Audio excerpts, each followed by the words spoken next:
Welcome to Sacred Cow Shipyards, where no ship is safe from being taken down to its nuts and bolts. Boys and girls and children of all ages, I would just like to take this opportunity to cut straight to the chase. Y'all are fucking idiots. That's the upshot. Every last one of you fuckers is a goddamn idiot. And I guess I should clarify what I'm trying to say here. I understand that there is a lot of angsting and rending of clothes and gnashing of teeth and so on and so forth about an AK-47 pattern rifle showing up in the trailer for the new Andor series on Disney+. Yes, if you are one of those people who is so very upset about that particular detail, you are a fucking idiot. There's no way around it. Star Wars has made a goddamn industry out of repurposing old surplus demilled firearms into props, and this is just yet another example of the same. And instead of just rehashing known things like, say, Han's blaster, no, we're going to talk about obvious things if you know any goddamn thing about firearms. Because yes, you're not angry that an AK-47 got repurposed as a Star Wars firearm. You're simply angry that you could identify something that was repurposed as a Star Wars firearm. Because you are so goddamn ignorant, you have no idea what you're talking about. So let's start with some really obvious candidates here. In fact, I am going to confine myself to only new things, starting with Rogue One, for example, simply because it is the fourth Star Wars movie. Anyways, for those of y'all who might be keeping up with the posts that I put here on YouTube, I postulated that the Andor movie might be about that really angry badger, beaver, whatever the hell he is, with the frickin' door gunner out of the U-wing in the Rogue One assault on Scarif. Sadly, it doesn't look like that's the case. But the point is, that angry badger thing was manning an M60. It's an M60. You can't get around it. Because M60s are fucking everywhere. They were designed back in your 1950s, late 1950s, I think. And they are still in service in so many places, it's fucking ridiculous. And yeah, the prop department totally changed up the pintle mount and removed the handguard and put on this barrel shroud thing and then bolted on this completely ridiculous quote-unquote sight optic. I don't know what, but that is a fucking M60. Look at the buttstock, look at the handle, look at everything. That is an M60. Congratulations, you missed that. And then also in Rogue One is none other than the Lewis machine gun, technically a light machine gun, notable because it has this redonkulously huge cooling shroud around the front end of the firearm, because at the time it shot so fast that the metallurgy of the barrel could not actually keep up with the heat. Yes, it was that kind of machine gun, and this thing was a goddamn nightmare, because not only did it have a rotary magazine, the entire magazine rotated. It didn't just have like an internal section that rotated. Oh no, the entire magazine rotated on top of the firearm. And this thing right here is a Lewis machine gun without the magazine on top of it. Oh, sure, they bolted on some greebles, and I guess I should talk about that here in just a second, but it's still a Lewis machine gun. Look at that cooling shroud, for fuck's sake. Anyways, greebles are the reason why starships are not, smooth. Because for some reason, you humies kind of base your scale on, like, how fidgety a surface is. If a surface is more fidgety, it must be big or you're really, really close to it. And this is how Star Wars engineers, Industrial Light and Magic, for example, made Star Destroyers look so big, is they put so many greebles on them. And this is also the term applied to what the prop departments for all the Star Wars movies did to all the firearms, is they added greebles, these little details, these bits and bobs and optics and sights and cooling fins and who knows what else. They just greeble the fuck out of it. Now, granted, in this specific case, the prop department did not greeble the out of the AK-47, but there might actually be a reason for that if you can just hang around to the end of the episode. Anyways, moving on. Now, I know this next firearm, prop or otherwise, has been a source of consternation for so many people in so many different countries on your little ball of dirt. But yes, the rebels attacking Scarif were in fact using AR-15s. That is the Armalite rifle model number 15. Yes, Armalite actually made a whole pile of different rifles. There's an AR-7, there's an AR-10, there's an AR-15, there's an AR-18, there's an AR-180. There's a whole pile of different ARs. It does not actually mean assault rifle. It simply means Armalite, i.e. the company, rifle. And then the model number thereafter. But yes, all of these things are ARs. In almost all cases, they were cut down or extended obscenely. And then for some reason, they put like an additional magazine in front of the normal magazine slot. Again, for reasons. But still, if you know anything about firearms, yeah, that general profile will stand out to you pretty clearly. So really, you're going to get butthurt about the Comblock AK-47 showing up? Really? Really? Spare me. And last but not least, certainly not least, we get to the Luger P08 model. It has a toggle action. I'm not even going to go into what that means because it would take way too long to explain. But let's just go ahead and say that that round circle at the kind of the back end of the top of the firearm is fucking distinctive. And yes, that is the primary sidearm of the main character from Rogue One.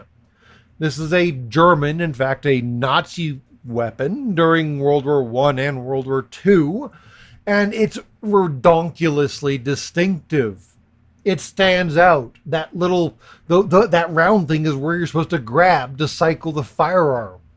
And yeah, if you know anything about firearms, you could pick that out in just a freaking heartbeat. And thankfully, this provides us a good segue to get from Rogue One into Mandalorian, because it shows up there as well. Apparently, the Luger was used commonly in both the Rebellion and, well, actually the Rebellion. So I guess that kind of makes a certain degree of sense, doesn't it? And then we move on to the Defense Tech 37mm gas grenade launcher. Yeah, that's a mouthful, isn't it? However, if any of you humies were alive back when Los Angeles was having a really significant event of unpleasantness, you will probably be very familiar with this particular device. It's basically a grenade launcher, except the only thing it can actually shoot are gas grenades, because explosive grenade launchers are 40 millimeters in diameter, whereas gas grenade launchers technically are only 37 millimeters in diameter. And there's a lot of technicalities to cover both sides of that equation, but still, that Mandalorian right there is using a gas grenade launcher as a blaster. That can't work so well, can it? And speaking of the Mandalorian, specifically the Mandalorian, he actually carries a Bergman number 1, otherwise known as a Bergman 1894. It's one of the very, very earliest examples of a semi-automatic pistol in your entire human history. And I imagine antiquity collectors are very, very happy that there has not been a new industry of molesting 1894s in order to make them look like the prop. Although, honestly, it would not take a lot, just like a barrel shroud and like a laser emitter module, I don't know. But they did not do hardly anything with this pistol to make it look like Mando's pistol. Because, I mean, really, that thing looks weird already, doesn't it? And speaking of distinctive pistols, and everything I am talking about right now, right here, is distinctive, and if you missed all of these distinctive firearms and are whining about an AK-47, you are once again a fucking moron. I would like to point out Cara Dune's Nambu pistol. The Nambus are notable just because they, randomly go off because they had the sear arm, or There's some significant structural component sticking out of the firearm that if you like hold it wrong or the holster presses on it wrong, the firearm will go off. Yeah, that's a pretty significant design defect. I have no idea why Cara Dune was carrying one of those. But anyways, Cara Dune's pistol was based off a Nambu. You can look at those 3 rings on the back of it, and that's exactly what it is. Which, of course, brings us to Mando checking his luggage. Oh my god. Wow. So first off, you got a really good shot of that Bergman. But also, look at that adorable little Liberator. Oh my god. So these things were meant to be made out of pressed metal and dropped into Resistance France during your World War II. They were single-shot firearms that only shot a single .45 caliber round and not very accurately, but the whole point was that you'd use them to get a better firearm by relieving a recently not dead body of his firearm. They never actually got deployed so well, but still, look at that thing. The only thing they did to it was add little grip lines to the grip. They added ridges to the grip. That's all they did. It's a Liberator. There's no way around that. And all they did was add ridges to the grip. And y'all fucking imbeciles are bitching about goddamn AKs? Are you fucking kidding me? Sorry, deep breath. Moving on. Speaking of the overlap between The Mandalorian and the Book of Boba Fett, observe the Apache Fireball air pistol. Now, this thing is notable simply because Star Wars seems to have like a preference for Webley air pistols, which makes sense given that a lot of Star Wars was actually filmed in once Great Britain. But still, the Apache Fireball shows up in both Mandalorian and the Book of Boba Fett with nothing more than a spring wrapped around the barrel. Yes, that's all they did. Well, they might have given it a muzzle device too, but still, I mean, it's just an air pistol. And they're basically banking on you not knowing what an air pistol is. Granted, it was made a fairly decent long time ago, which is again why they used Webley air pistols, because they were mostly made a long time ago too. But still, y'all are bitching about AKs, and here's a fucking air pistol with a spring around the barrel. An air pistol. Come on!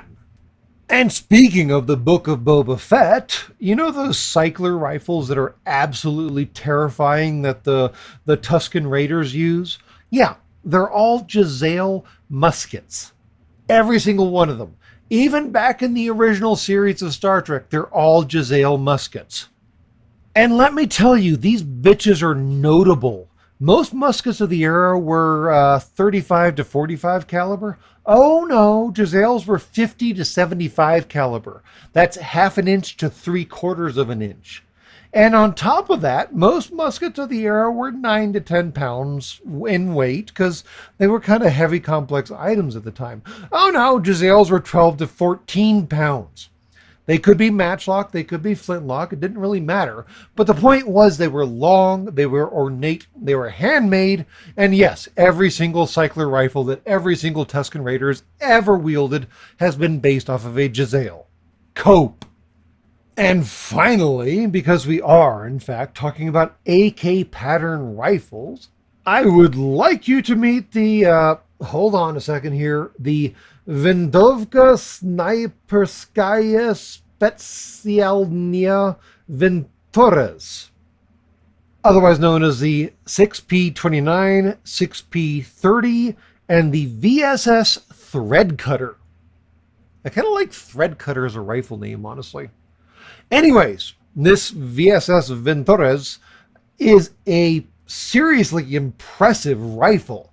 It shoots an absolute thumper of a suppressed round in your current world. And wow, it's been around for way too long to be just now coming into its own as a movie/television prop.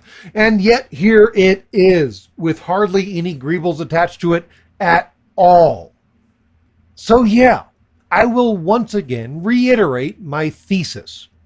You're not angry that an AK-47 is being used in a Star Trek TV series, movie, whatever. You're just angry that you can identify it. Because so many interesting, fascinating firearms have been used in Star Wars as props, and you simply didn't even know about them, so you didn't care. And they were so plainly, obviously there in front of you.